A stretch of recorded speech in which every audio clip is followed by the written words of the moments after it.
Баршаңызға қайырлы күн достар, сіздермен бірге мен Назгүл. Бүгін біз сіздермен осындай қызанақтан жасалатын кобра огонёгымызды дайындайтын боламыз.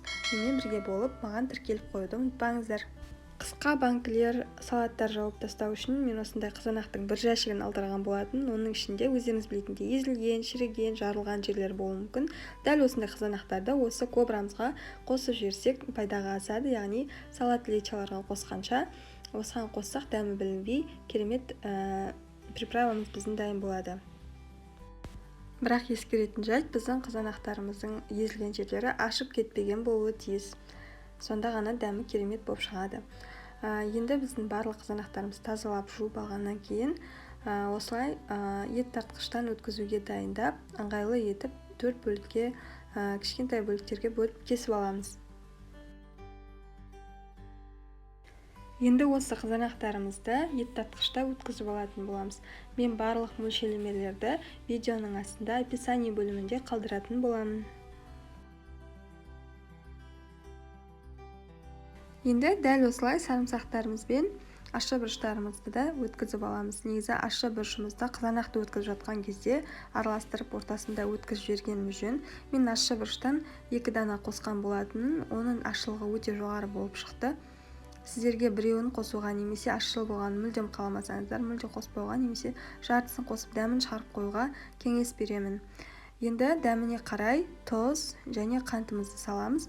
Қантымыздың мөлшері біздің қызанағымыздың мөлшеріне және қызанағымыздың қышқылдығына, тәттілігіне байланысты дәміне қарай саласыз. Енді біздің кобрамыз қайнатылмайтын болғандықтан ол атылып кетпеу үшін осылай ацетилсалицил қышқылы, яғни аспиринімізді үгітіп, әр литр үшін 1 данадан салып, яғни менде 7 литр болғандықтан 7 данасын салдым. Осылай араластырып аламыз. Осылай біздің огонёгымыздың бетіне көпшіктер шығуы тиіс.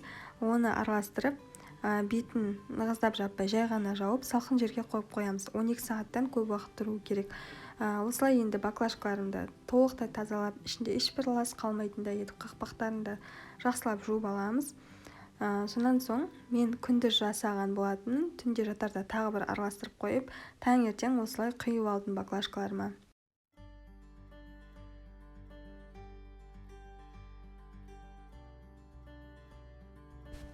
Барлығын бөліп құйып алғаннан кейін қақпақтарын нығыздап жауып, күн сәулесі жарық тікелей түспейтін жерге, мысалы шкафтардың ішіне сақтап қойсаңыздар болады. Ешқандай да атылмайды, уайымдамаңыздар.